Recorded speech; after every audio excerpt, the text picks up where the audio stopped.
Falling in love with strawberry. My knees are not as strong as they used to be. You old goat, don't you realize you're getting old? My body said as the old man in me refused to take the elevator. I almost regretted my decision when I gazed at what was once no challenge in my youth had become my personal Mount Everest. With each climb, I was reminded that the years have gone ridiculously fast. I have never climbed the real Mount Everest, but as I reached the last step of stairs, I truly felt on top of the world, a euphoria I cannot find anywhere else. My shaky fingers fumbled for the house key when I heard a whiny bark and a woman's squeaky voice saying, "Luna, come inside." A ringing noise like a metal hitting something hard made me hold my breath. I prayed a silent prayer that Mrs. Robinson did not hear me. I could not deal with her chattiness and larger-than-life personality today. I closed my eyes and listened intensely for heavy, climbing footsteps, but all I heard was a door shut, and then silence. "Thank you, Luna," I whispered. I could always count on Luna demanding a second walk. "Let me help you with that," said a gentle voice. I opened my eyes, and what came next could only be described as bouncing between exhilaration, euphoria, trembling, a racing heart, as well as anxiety and panic, as God's most beautiful creation appeared before me. Looking into her eyes reminded me why the color green has always been my favorite color. It felt like I've stared into those eyes almost my entire life, and yet I can't remember ever meeting her.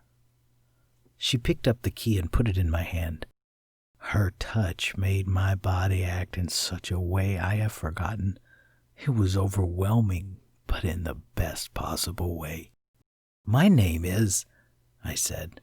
Confused and agitated, I repeated the words, but my mind was like a blank canvas. Why couldn't I remember my own name? For a second, I thought I saw a look of confusion on her face, and then she smiled at me and introduced herself as Beth. She told me my name was Henry. I believed her. "Would you like to have dinner with me tonight?" I asked. I was stunned by my own straightforwardness, but Beth did not seem to take offense, and to my surprise, she accepted my invitation. "What are we having for dinner?" she asked.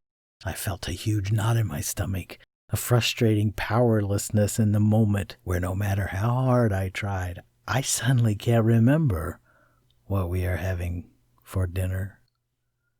"Henry," she said and took my hands into hers. "Let me help you." The way she said my name gave me a sense of calm and stability in the midst of, in what felt like a hazy fog. It was so thick it literally slowed me down. Beth had me seated on the chair while she set the table. "Strawberry chicken salad, your favorite dish," she said, and put the plate on the table.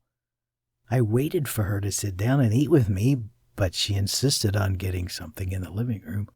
When she came back, she had that smile that said, "Everything will be okay."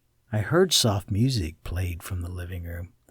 The rhythm was unfamiliar to me at first, but then, as if the smoke curtain had fallen down, bits and pieces of my life came back to me, and I remembered something.